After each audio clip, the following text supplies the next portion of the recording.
स्वामी समर्थ. स्वामी ओम सर्वांना. आज एकादशीची पूजा म्हणजेच घंगाळ पात्राची सेवा. बघा 13 तारखेला ही पूजा केलेली आहे. आज जेव्हा मी हा व्हिडिओ शूट करते आहे म्हणजे व्हॉइस ओव्हर करते आहे त्या दिवशी आहे 15 तारीख म्हणजेच स्वामींच्या पुण्यतिथीचा दिवस. तर 13 तारीख म्हणजे एकादशी, द्वादशी आणि त्रयोदशी असे 3 दिवस ही सेवा केली जाते.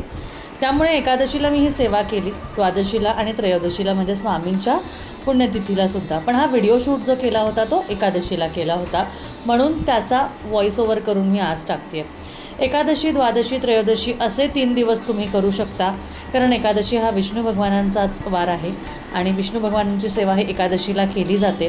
3 दिवसाची व्यंकटेश स्तोत्राची आणि भगवान बालाजी जी घंगाळपात्र सेवा आहे, त्यामुळे या सेवेचं अति जास्ती महत्त्व जो आहे तो एकादशीचं आहे.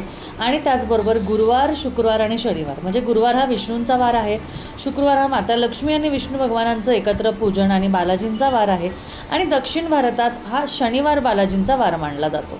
आता बघा मी काय केलं, मी सगळ्यात महत्त्वाचं मी इथे ना एक खाली पात्र, जे गोल पात्र आपलं असतं ते पात्र माझं जे आहे ते मी वेगळ्या पूजेला वापरलं, म्हणून मग मी त्या पात्राच्या जागेवर जे आहे ते एक मोर स्टँड घेतलं, त्यावर तांदूळ मांडले आणि त्यावर आपलं घंगाळ पात्र ठेवलं, कारण तांदळावर आपल्याला हे रासवर आपल्याला हे ठेवायचं आहे.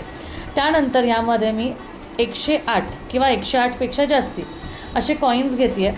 हे कॉईन्स जेव्हा आपण घालतो ना तेव्हा सारखं म्हणजे मोजायचं नाही, पण सारखं ओम श्री व्यंकटेश्वराय नमः, ओम श्री व्यंकटेश्वराय नमः, ओम श्री व्यंकटेश्वराय नमः असा मंत्राचा जप कायम करायचा आहे, कायम. आता इथं माझी पोटली जी आहे थोडी मोठी आहे, त्याचबरोबर तांदळामुळे ते जे घंगाळपात्र आहे ते हलतं आहे आणि एका हातात कॅमेरा, त्याच्यामुळे एक शूट आणि पूजा एकत्र होऊ शकत नाही.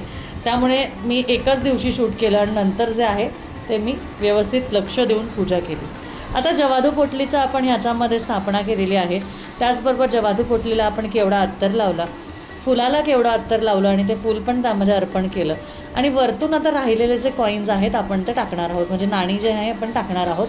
ही आहे घंगाळपात्राची, बालाजी घंगाळपात्राची नाण्यांची सेवा, ज्यामध्ये बालाजी महाराज आपल्या आयुष्यातले जे काही अडचणी असतील, संकटं असतील, जे गड्ड्यांतर असतील त्याला दूर करण्याचं काम आपले बालाजी महाराज, तिरुपती बालाजी महाराज करतात.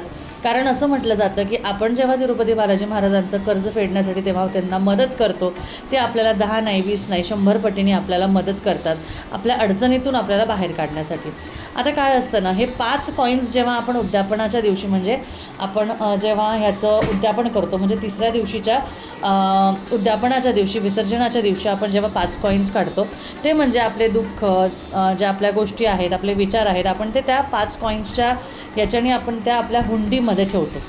ते म्हणजे ते आपल्याला जायचं आहे बालाजी मंदिरात आणि तिथे जाऊन अर्पण करायचे. येत्या पुढच्या आठवड्यामध्ये मी माझी हुंडी भरलेली आहे, त्यामुळे येत्या पुढच्या आठवड्यामध्ये मी माझी हुंडी कलश घेऊन जाणार आहे आणि ते तिथे बालाजी मंदिरात दान करणार आहे. कसं काय ते तुम्हाला पुढच्या माझ्या तो व्लॉगसारखाच करेल, म्हणजे मग तुम्हाला तो लक्षात येईल.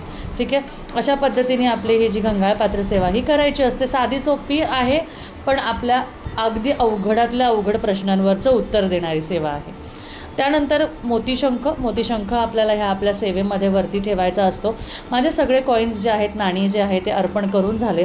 आता यानंतर जे आहे आपल्याला मोतीशंख वरती ठेवायचा आणि संध्याकाळच्या वेळी 3 सांजेच्या वेळी किंवा रात्री 12 वाजता आपल्याला व्यंकटेश स्तोत्राचं पठण जे आहे ते 21 वेळा करायचं. तर अशा पद्धतीने बघा, त्याच दिवशी मी धनलक्ष्मी कुंचमची सेवासुद्धा केली. त्याच दिवशी आपल्या स्वामींनाही सुसज्ज छान असं त्यांचीही पूजा केली, त्यांच्या पादुकांचंही पूजन केलं आणि सेवासुद्धा केली. त्यामुळे ही सेवा इतकी सुंदर, इतकी छान आणि इतकी प्रसन्न झाली आहे ना.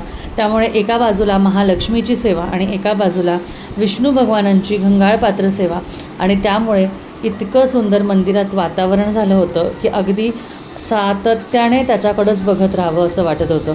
त्यामुळे तुम्हाला ही सेवा कशी वाटते आहे, कशी झाली आहे आपली पूजा. त्याचबरोबर यामध्ये अजून एक पायराईटची पूजा आहे, तीही पुढच्या व्हिडिओमध्ये नक्कीच सांगणार आहे. धन्यवाद.